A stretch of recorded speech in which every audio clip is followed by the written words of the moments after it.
একটা আদর্শ পুকুরে মাছ চাষ করতে হলে আপনাকে এই মেনটেন গুলো করতে হবে। প্রথমত কি চুনের ব্যবহার, তারপরে দ্বিতীয় লবণ, তৃতীয় প্রোবায়োটিক এবং গভীর নলকূপের পানি, এয়ারেটর। ঠিক আছে, তাহলে আমরা পানিটাকে ঠিক করার লাগে আমরা যদি কেমিক্যাল ফ্রি করি, যে আমরা কোনো মেডিসিনই দিব না, তাহলে আমরা কি দিব? চুন দিব, এয়ারেটর বা গভীর নলকূপের পানি দিব এবং এয়ারেটর ব্যবহার করব, তাই না? আর মাছ চাষে অধিক ঘনত্বে লাভবান হতে এবং দ্রুত মাছ প্রোডাকশন নিয়ে আসতে হলে আমরা কি করব? এয়ারেটর ব্যবহার করব, তাই না? এবং আমরা প্রোবায়োটিক ইউজ করতে পারি। প্রোবায়োটিক দিলে কি হবে? পুকুরে প্রোবায়োটিক দিলে আপনার জোপ্লান্টন এবং ফাইটোপ্লান্টনের বৃদ্ধিতে সহায়তা করবে। অ্যামোনিয়া নামক যে বিষাক্ত গ্যাস আছে, এই গ্যাসটা রিডিউস করবে। এন্ড প্রোবায়োটিক আপনি দুই ভাবে দিতে পারেন, জিওলাইটটা দিতে পারেন। ইউকা যুক্ত জিওলাইট পাওয়া যায়, ইউকা এবং প্রোবায়োটিক যুক্ত যে জিওলাইটটা আছে, জিওলাইটটা যদি আপনি ইউজ করেন তাহলে আপনি প্রোবায়োটিকের কাজও হবে, ইউকার কাজও হবে। পুকুরটা কি থাকবে? অ্যামোনিয়া গ্যাস ফ্রি থাকবে।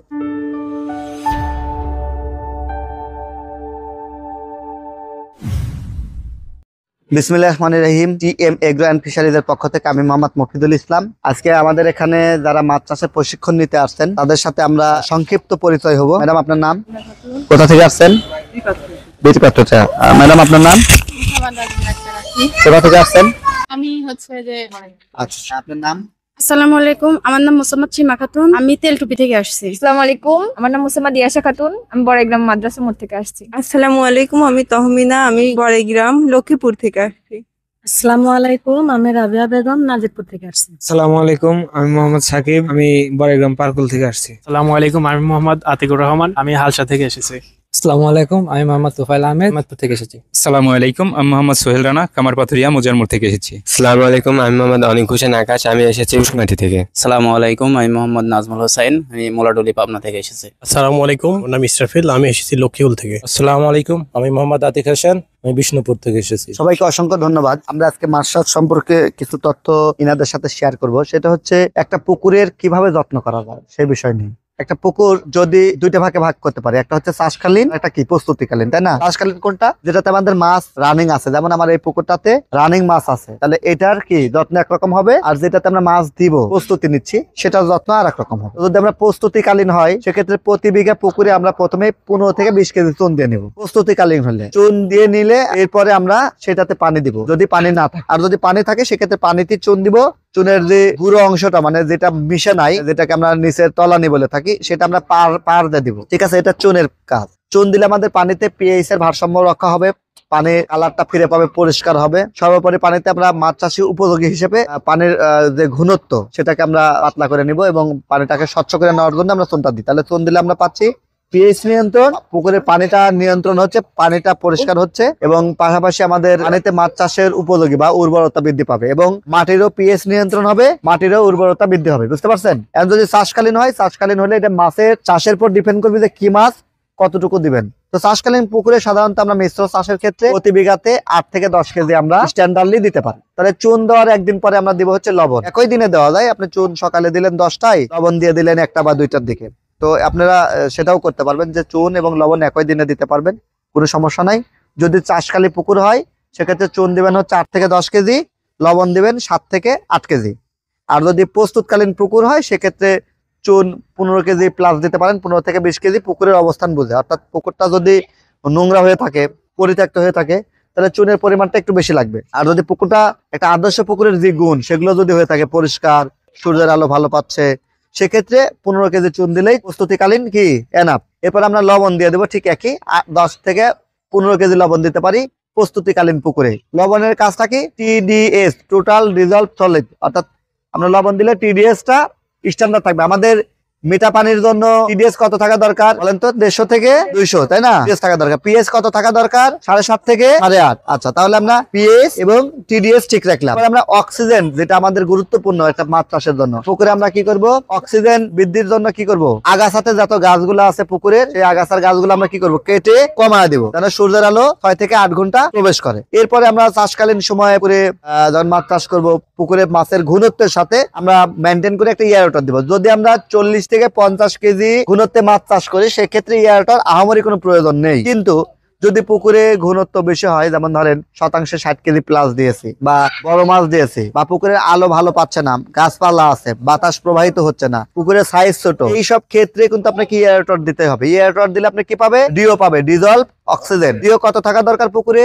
5 থেকে 10 ppm থাকা দরকার, তাই না? তো এটা ঘনত্বের উপর ডিপেন্ড করে, মাছের উপর ডিপেন্ড করে অক্সিজেনের ব্যবস্থাটা করতে হবে। তাহলে আমরা এয়ারটর দিব এবং গভীর নলকূপের পানি দিব, অর্থাৎ পুকুরে পারে আমরা চেষ্টা করবো কি যে একটা নলকূপ তৈরি করার, হ্যাঁ, ডিপ মোটর তৈরি করার, যেন আমরা প্রয়োজনীয় পানি সকালে এবং সন্ধ্যায় দিতে পারি। সকালে এবং সন্ধ্যায় পানি দিলে শীতকালে বেশি উপকার। কেন? শীতকালে পুকুরে পানিটা ঠান্ডা থাকে, তারপরে মাছ খেতে চায় না, মাছ ভাসে, মাছ জাগে, মাছ অসুস্থ বোধ করে, মাছের গ্রোথ কম হয়। যদি গভীর নলকূপ থাকে এবং এয়ারটর থাকে তাহলে কি হবে? পানিটা সকালবেলা যদি আপনি গভীর নলকূপের পানি দেন তাহলে পানিটা তাপমাত্রা ভালো থাকবে। মনে রাখবেন পুকুরের তাপমাত্রা 15 থেকে 30 ডিগ্রি স্ট্যান্ডার্ড। 15-এর নিচে যদি তাপমাত্রা পুকুরে নেমে যায় তাহলে মাছ চাষ হবে না, সেখানে মাছ চাষে আপনি ভালো বেনিফিট করতে পারবেন না। তাহলে আমাদের তাপমাত্রা কত থাকা রাখবে? 15 প্লাস, অর্থাৎ 25 থেকে 30 ডিগ্রি স্ট্যান্ডার্ড। আবার যদি 30 প্লাস হয় সেক্ষেত্রেও ক্ষতি। তাই গভীর নলকূপ থাকলে 30 ডিগ্রি যখন পানির তাপমাত্রা বেড়ে যাবে গরমের দিনে বিশেষ করে, তখন কি করবেন? ওই মোটরটা যদি আপনি ছেড়ে দেন তাহলে পানিটা কি হবে? নিউট্রাল হবে, ঠান্ডা থাকবে। ঠিক এয়ারটরও এই কাজগুলোই করবে,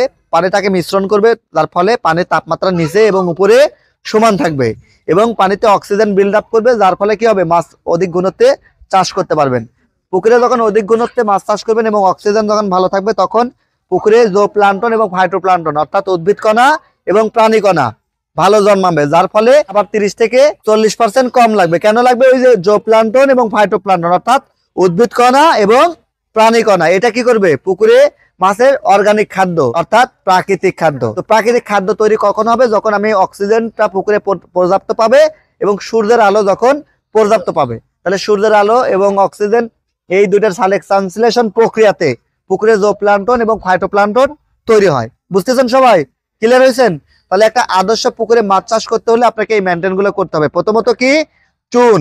চুনের ব্যবহার, তারপরে দ্বিতীয় লবণ, তৃতীয় প্রোবায়োটিক এবং গভীর নলকূপের পানি, এয়ারটর। ঠিক আছে? তাহলে আমরা পানিটাকে ঠিক করার লাগে আমরা যদি কেমিক্যাল ফ্রি করি, যে আমরা কোনো মেডিসিনই দিব না, তাহলে আমরা কি দিব? চুন দিব, লবণ দিব, এয়ারটর বা গভীর নলকূপের পানি দিব এবং এয়ারটর ব্যবহার করবো, তাই না? আর মাছ চাষে অধিক ঘনত্বে লাভবান হতে এবং দ্রুত মাছ প্রোডাকশন নিয়ে আসতে হলে আমরা কি করবো? এয়ারটর ব্যবহার করবো, তাই না? এবং আমরা প্রোবায়োটিক ইউজ করতে পারি। প্রোবায়োটিক দিলে কি হবে? পুকুরে প্রোবায়োটিক দিলে আপনি জোপ্লান্টন এবং ফাইটোপ্লান্টনের বৃদ্ধিতে সহায়তা করবে এবং অ্যামোনিয়া নামক যে বিষাক্ত গ্যাস আছে সেটা রিডিউস করবে। প্রোবায়োটিক আপনি দুই ভাবে দিতে পারেন, জিওলাইটটা দিতে পারেন। ইউকা যুক্ত জিওলাইট পাওয়া যায়, ইউকা এবং প্রোবায়োটিক যুক্ত যে জিওলাইটটা আছে, জিওলাইটটা যদি আপনি ইউজ করেন তাহলে আপনি প্রোবায়োটিকের কাজও হবে, ইউকার কাজও হবে।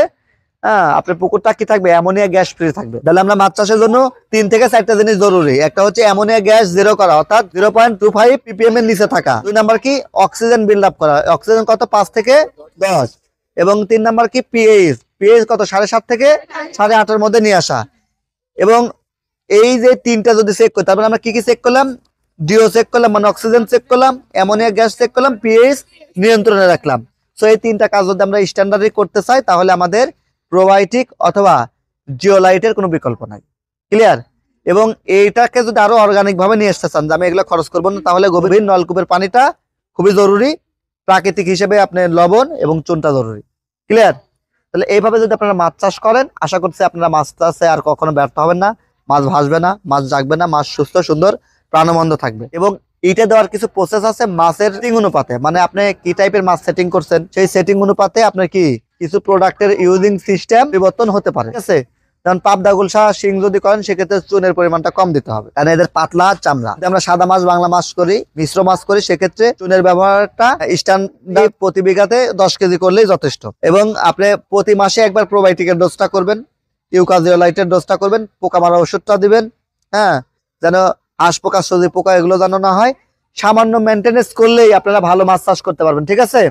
প্রতি বিঘা মাছ চাষ করতে মাসে খরচ হয় মাত্র 1000 থেকে 1200 টাকা, আপনারা যদি স্ট্যান্ডার্ডলি খরচ করেন। যে চাষি ভাইয়েরা বোঝে না তারা এর বুদ্ধি ওর বুদ্ধি শুনে হিউজ খরচ করে, এই সার দিচ্ছে, এই ওষুধ দিচ্ছে, এই বারুদ দিচ্ছে, এই সোন দিচ্ছে, নানান কিছু দেওয়াতে কস্টিং যায় বেড়ে। তাই আপনারা কি করবেন? এমএগ্রান ফিশারিজের দক্ষ টিম আছে যারা মাছ চাষিদেরকে নিয়ে বিভিন্ন ধরনের সৎ পরামর্শ দিয়ে থাকে, তাদের সাথে যোগাযোগ করবেন। ইনশাল্লাহ আশা করতেছি 1000 থেকে 1500 টাকা এর মাঝে আপনার প্রতি মাসের মাছ চাষের যে ডোজ কমপ্লিট হয়ে যাবে প্রতি বিঘাতে, এবং আপনারা খুব দ্রুত মাছ চাষ করতে পারবেন। মাছের খাবারে আরেকটি বিষয় হচ্ছে যে আপনি প্রাকৃতিক খাবার যদি তৈরি করতে না পারেন তাহলে 1:1 মাছ চাষ হবে না। 1:1 কি?